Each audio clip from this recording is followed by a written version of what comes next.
Hi, I'm Crystal. So today we're going to be making some junk journal ephemera following the Dephemerember 2023 prompts, the next set. This is a fun challenge, so play along or sit back and watch. First challenge was friendship bracelet. And today's friendship bracelets all seem to be really complicated braids made of embroidery floss. But back in my youth, it was all gum wrapper chains. So I wanted to make a nostalgic gum wrapper chain. And I've got the steps laid out from left to right across the top. First, you fold your piece of paper in half, then lengthwise, and then you fold the sides into the center crease. And then you fold those together. And so now we have a long skinny piece that's 4 layers. Then we're going to fold that in half, top to bottom, to make a V shape. Once you've got your V shape, you open that back up and fold the ends into the center. And so once you've done that, you end up with a piece of paper that's, I think, 8 layers thick, that's formed into a tiny, tiny V shape. So do that a whole bunch of times, so you have a bunch of links for your chain. Let's do that again a little bit faster. Fold the piece of paper in half, open it back up, fold the sides into the center. Once you've done that, fold the 2 halves together. Now fold it in half, top to bottom. Open it back up, fold the legs into the center, and then you've got your link. So once you've built up your links, you're just going to take the legs of one link and insert them into the loops of the link before. And you go back and forth in a zigzag pattern to build your chain. Now I was having a little bit of trouble getting some of these loops open, but just using a pen or a pencil or your craft pick or whatever can get those loops opened right up. And you just go back and forth until you've got as long a chain as you want. Now I was using some origami paper. I think magazine pages would work just fine. Copy paper is too thick.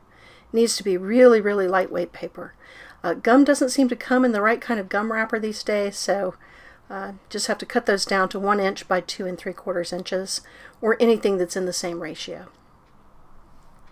Then you have a completed chain. It's just really easy to do. The longest part is building your links. For the forgotten snacks, I was thinking of these candies, which my dad used to bring us every time he traveled.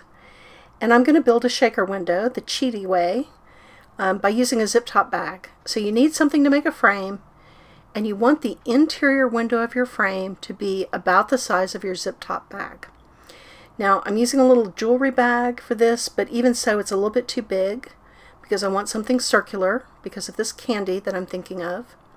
So I'm just going to mark off the edge of the bag just a little bit outside this size of my interior window. And then I'm going to cut the bag to the right size and seal it back up with some clear tape. So that would be Scotch tape, sellotape, packing tape, whatever you've got that is not going to be too obvious on your shaker once you've got it built. You could also make the bag shorter, left to right. You can cut right through the zippers as well. I just happen to have some little jewelry bags. So there's my interior piece, and I use the paperweight to make the interior piece, and I use the top of my oatmeal to make the outside of my circle. So it's about right for my zip top bag. I do have some corners kind of sticking out there. I don't know if you can see those on video very well, but the corners are sticking out, and that's okay. I can cut those off. The most important thing is that the frame covers all of the zipper, because I don't want to cut the zipper. That would let some of my sequins out. But I can cut off the bit at the top beyond the zipper. So that seems to be fine to me. So I'm going to go ahead and adhere this to my frame. And I'm just going to go ahead and use some of that same clear tape to do that. No need to be too precious about this.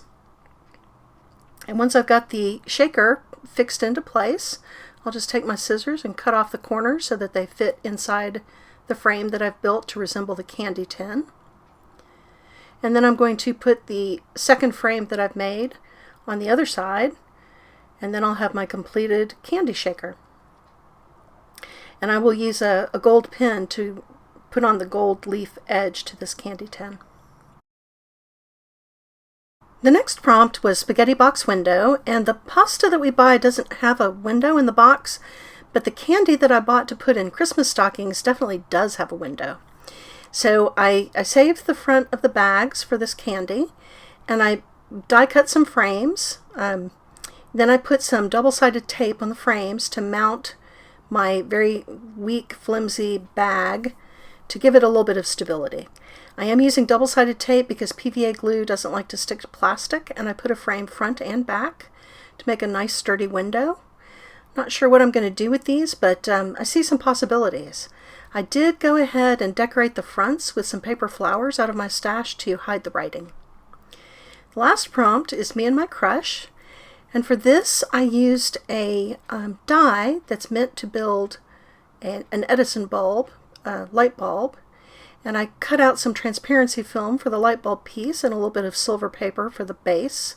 I'm going to skip the filament, and I'm just attaching it all right there at the bottom, the transparency film to the plain copy paper photo, and then the transparency film to my silver cap at the bottom.